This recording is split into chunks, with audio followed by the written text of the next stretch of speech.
ഇന്ന് ലോകം വളരെ ഭയത്തിലാണ്. കാരണം എല്ലായിടത്തും യുദ്ധങ്ങളും കലാപങ്ങളും.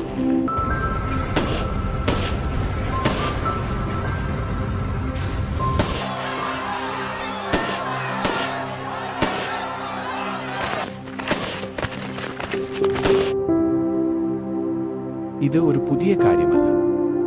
ഈശോ ഇതിനെക്കുറിച്ച് വർഷങ്ങൾക്ക് മുമ്പേ പ്രവചിച്ചു. ജനം ജനത്തിനെതിരായും രാജ്യം രാജ്യത്തിനെതിരായും ഉയർന്നെഴുന്നേൽക്കും. ക്ഷാമങ്ങളും ഭൂകമ്പങ്ങളും പല സ്ഥലങ്ങളിലും ഉണ്ടാകും. എന്നാൽ ഈശോ പറഞ്ഞു, ഭയപ്പെടേണ്ട. യുദ്ധങ്ങൾ ലോകത്ത് ഉണ്ടാകാം, പക്ഷേ സമാധാനം അത് ഹൃദയത്തിൽ നിന്നും ഉണ്ടാകും. ഈശോ സമാധാനത്തിന്റെ രാജാവാണ്. നാം അവനിൽ വിശ്വസിക്കുമ്പോൾ ഭൂമിയിൽ സമാധാനം ഉണ്ടാകും.